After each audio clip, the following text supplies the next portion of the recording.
Draga Svetlana, mi smo danas svedoci da se srpskom tradicionalnom pesmom mnogi igraju, da joj ne prilaze ozbiljno i da ne poštuju njenu iskonsku poruku.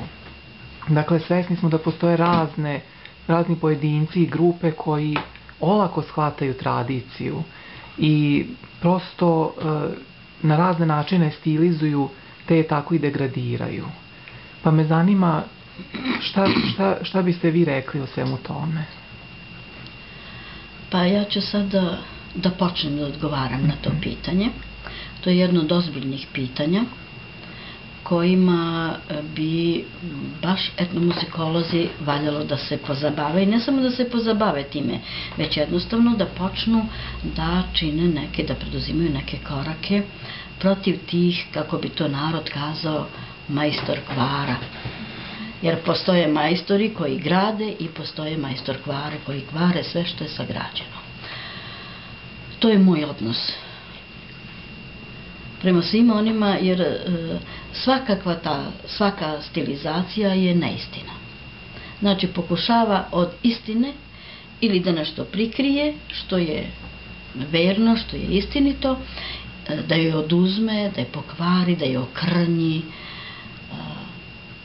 Po meni, ja sam dosta razmišljala o tim ljudima, sam mnogo razgovarala sa tim ljudima koji tako sebe nazivaju da se oni bave nadgradnjom narodnog stvaralaštva ili blaga ili narodne pesme.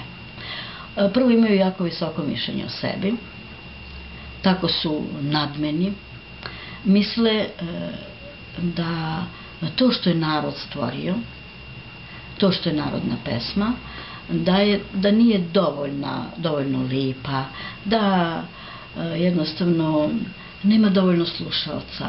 Oni će to da poprave, to za njih nije dovoljno. Ja ću odmah da kažem o čemu se radi. Prvo, to su ljudi koji nemaju dovoljno sluha. Oni ne čuju tu pesmu. Oni ne čuju njenu lepotu. Oni su jednostavno nesposobni da je prime u sebe.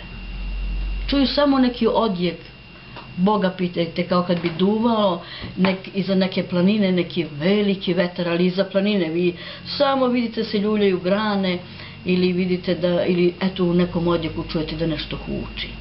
Takve su njihove sposobnosti.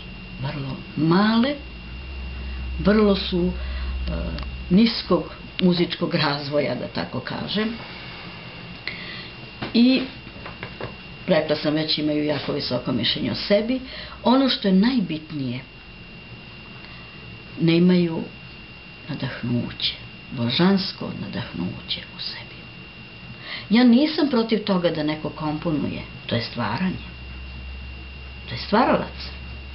I što je veći kompozitor, znači što je lepša ta muzika koju stvara, on je veći stvaralac. Ali jesam protiv toga da neko sebe proglasi kompozitorom,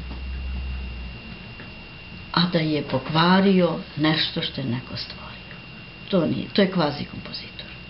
To je kvazi pevač.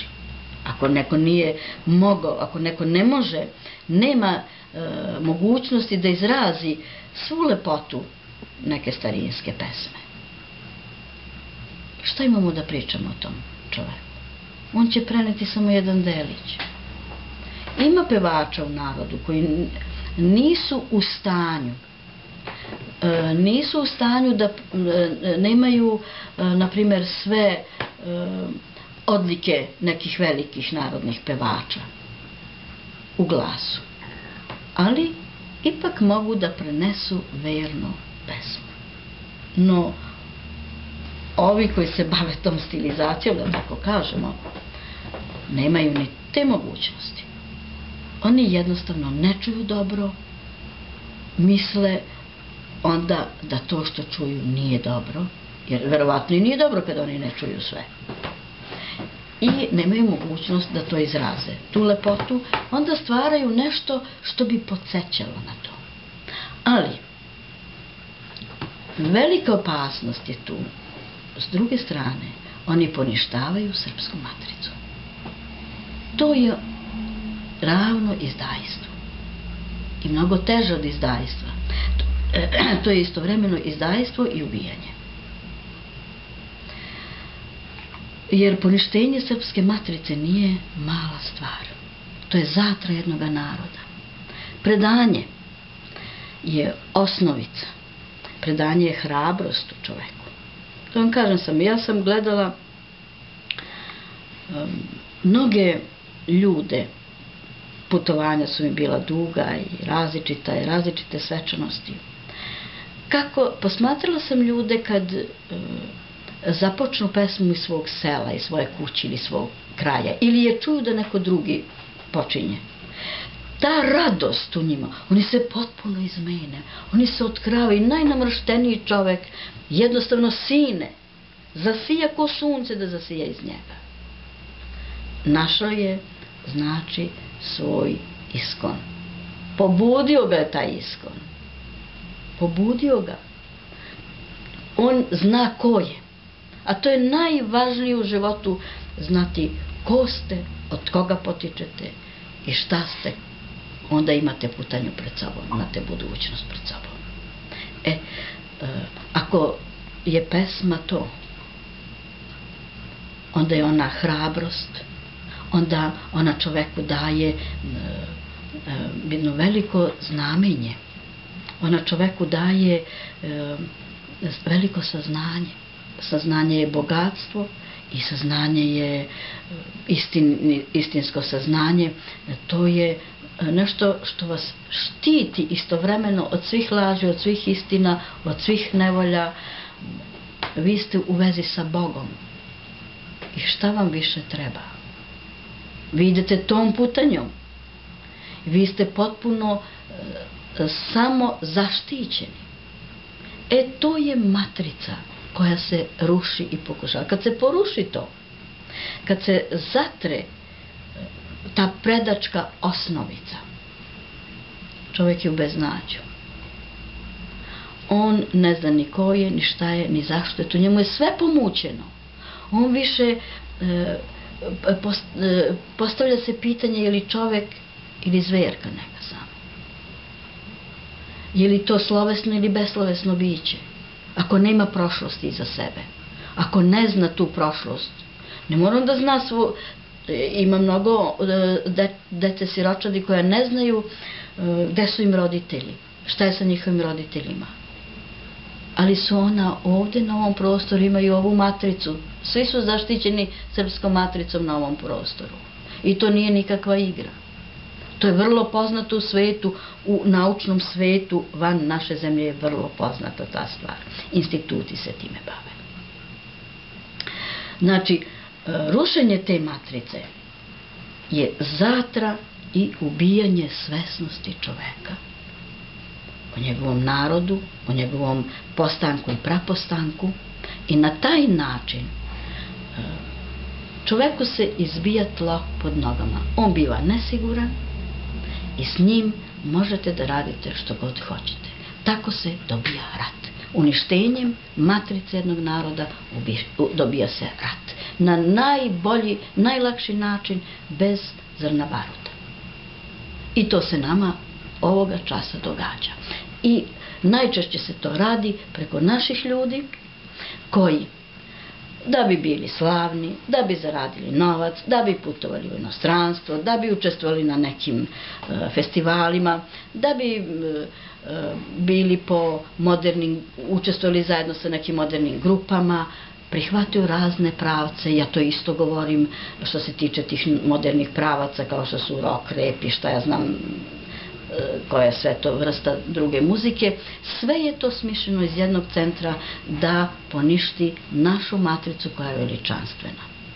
A svi oni koji programiraju sve to, oni ištu našu matricu.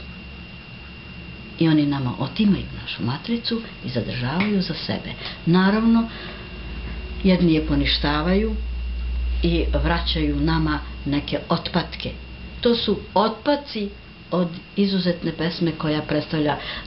Neka pesma govori o nekom dalekom vremenu koje mi ne možemo da sagledamo, koje naša istorija sadanja ne beleži, ali su zabeležile neke istorije. Neka govori o nekoj bici, neka govori o praprostoru našem, gde smo sve bili, kud smo prošli, zar je to mala stvar? Pa svaki narod bi se ponosio istorijom koju ima srpski narod. A mi u ovom vremenu se stidimo.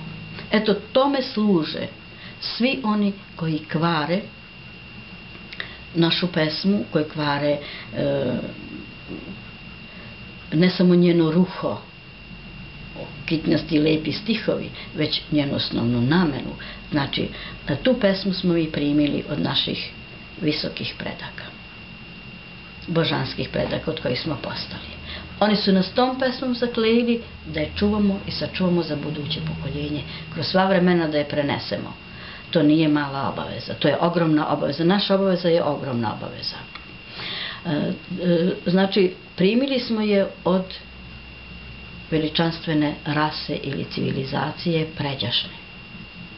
Dužni smo da sačuvamo i prenesemo. Ako dopustimo da se ona zatre, mi smo dopustili da se mi zatremo. I mi, znači, svu našu sigurnost, svu našu ogrodu, sav naš pod, naše tlo zemaljsko izbijemo ispod nogu i mi visimo u vazduhu. I onda smo se udostojili ogromnog pada, da ne znamo ko smo, šta smo, da svako može da radi sa nama što god hoće. To nije mala stvar, to je delovanje na memoriju, jer srpska pesma utiče, nama pesma stvara lik naš, nama pesma stvara način mišljenja, razvoj moždanih ćelija, rad srca, rad krvotoka, energetski protok celokupan kroz nas. Ako ona sve to čini, i pesma i svirka, ja govorim pesma, ako sve ona to čini, onda smo mi u mnogo većoj obavezi nego što zamišljamo da je sačuvamo, zbog nas samih. I svako onaj ko sebi dozvoli da misli da je uzvišeniji, da je to što je neku pesmu iseckao, pokvario i napravio od nje neki čamak novi, taj se prevario. On je to sa sobom uradio. On je samo pokušao da je zatre. Ona se neće dati da se zatre. To je suština stvari. Moja poruka bi bila: komponujte, smislite nešto novo, imajte nadahnuće, pronađite mogućnost da budete nadahnuti. Idite na razne izvore, u manastire, na planine, na jezera, slušajte narod, ali nemojte da kvarite ono što su mnogo bogatiji, mnogo svesniji, mnogo nadahnutiji, mnogo učeniji od vas stvorili. To je moja